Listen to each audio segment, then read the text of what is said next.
us need work, others need fun. Some of us need purpose to overcome, but try to do what you love when it's said and done, cause there's so many differences.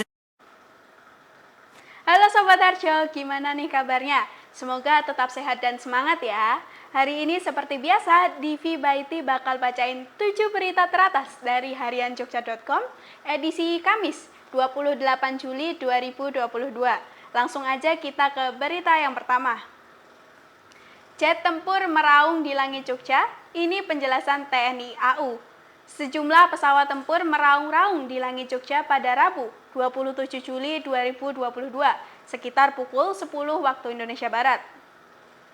Pesawat tempur TNI Angkatan Udara tersebut adalah F-16 yang bermarkas di Skadron Udara 3 Landasan Udara Iswahjudi Madiun dan T-50I Golden Eagle di Skadron Udara 15 Landasan Udara yang sama. Kapentak Landasan Udara Adi Sucipto Jogja, Mayor Suprih Andaryanto menjelaskan, kedua pesawat tempur itu sedang melakukan latihan di wilayah udara Landasan Udara Adi Sucipto Jogja pada Rabu pagi. Kegiatan latihan itu merupakan persiapan dari rangkaian Hari Bakti TNI Angkatan Udara yang akan diperingati pada 29 Juli 2022 besok. Berita selanjutnya, anggota DPRD Jogja heran, supporter Solo tak jadi tersangka kericuhan. Penetapan tersangka kerusuhan yang melibatkan supporter Persis Solo dan sejumlah warga di DIY pada Selasa 26 Juli 2022 oleh polisi dinilai kurang tepat. Anggota Komisi B DPRD Jogja, Antonius Foky Ardianto menilai 5 orang tersebut tak semestinya ditindak dengan pendekatan hukum. Ia berharap penindakan kepolisian harus menggunakan pendekatan kemasyarakatan. Pasalnya, 5 orang tersebut menurut Foky hanya terprovokasi semata. Berita ketiga, mulai Agustus, beli Pertalite dan solar bersubsidi dibatasi. Menteri Energi dan Sumber Daya Mineral (ESDM) Arifin Tasrif mengatakan pembatasan pembelian bahan bakar minyak BBM subsidi jenis Pertalite dan solar bakal berlaku efektif bulan depan. Kepastian itu disampaikan setelah izin prakarsa untuk revisi Peraturan Presiden Nomor 191/2014 tentang penyediaan, pendistribusian, dan harga jual eceran bahan bakar minyak BBM terbit pada bulan ini. Lewat izin prakarsa itu, Arifin mengatakan kementeriannya telah melakukan sejumlah perbaikan berdasarkan pada situasi terkini serapan BBM subsidi di tengah masyarakat. Di sisi lain, harga minyak mentah dunia turut diperhatikan untuk menyesuaikan dengan potensi tambahan anggaran menyusul rencana penambahan kuota BBM subsidi pada paruh kedua tahun ini. Berita selanjutnya, ini peta kasus suspek cacar monyet di Indonesia. Juru bicara Kementerian Kesehatan, Kemenkes, Muhammad Syahril menuturkan, hingga Rabu 27 Juli 2022, seluruh kasus suspek cacar monyet atau monkeypox yang ditemukan di Indonesia dikategorikan discard atau disisihkan. Syahril menyampaikan bahwa kasus-kasus tersebut dikeluarkan dari kasus suspek setelah didapat hasil negatif melalui pemeriksaan Whole Genome Sequencing atau WGS. Sebaran kasus suspek cacar monyet yang dikonfirmasi oleh Kemenkes yaitu ada di DKI Jakarta 5 orang, Jawa Barat 3 orang, Jawa Tengah 1 orang, Kalimantan Barat 1 orang. Berita kelima, di jalur Pansela Gunung Kidul, kampung jadi puing dan rumah beralih megah.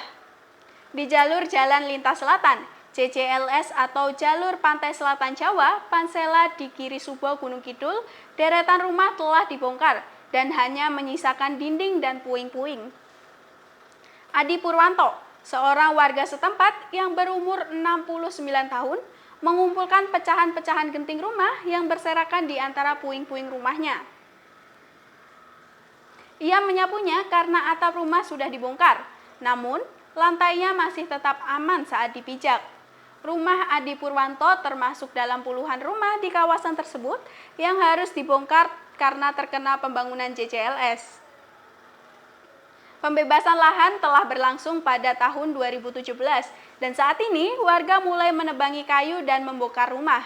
Mereka dibantu oleh kontraktor yang akan membangun CCLS. Bekas bangunan rumah juga dikumpulkan. Warga tetap boleh meminta material rumah yang sudah dipreteli.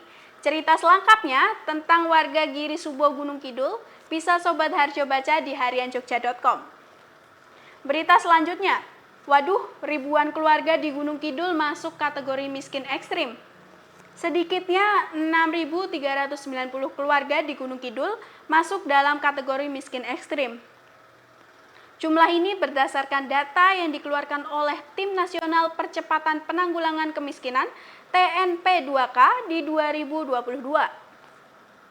Kepala Bidang Pemerintahan Sosial dan Budaya Badan Perencanaan Pembangunan Daerah Bapeda Gunung Kidul, Aji Saksono mengatakan, kemiskinan ekstrim merupakan istilah yang baru karena muncul di tahun ini.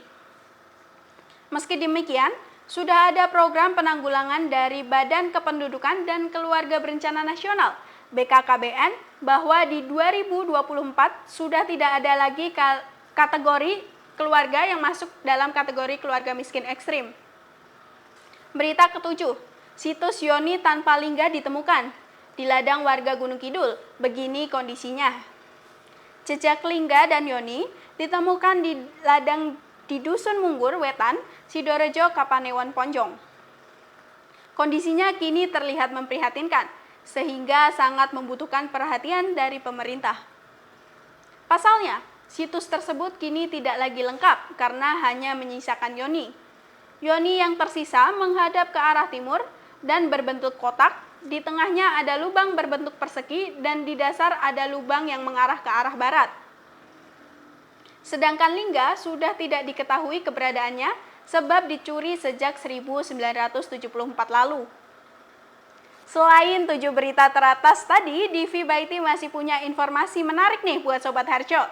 Wanita lebih mudah ubanan ketimbang pria. Bener gak sih? Rambut yang memutih alias uban bisa dialami oleh siapapun. Saat ini, orang yang masih berusia muda pun juga bisa tumbuh uban. Dilansir dari beberapa sumber, wanita ternyata jauh lebih mudah ubanan ketimbang pria. Dalam sebuah riset di Manchester, Inggris, yang dilakukan terhadap 1.000 responden, ditemukan bahwa wanita mulai beruban saat berusia 33 tahun, sementara pada pria setelah usianya menginjak 34 tahun. Ada beberapa faktor yang membuat wanita mudah beruban. Di antaranya yaitu ada kekurangan vitamin B6, B12, vitamin D atau vitamin E. Yang kedua ada faktor keturunan.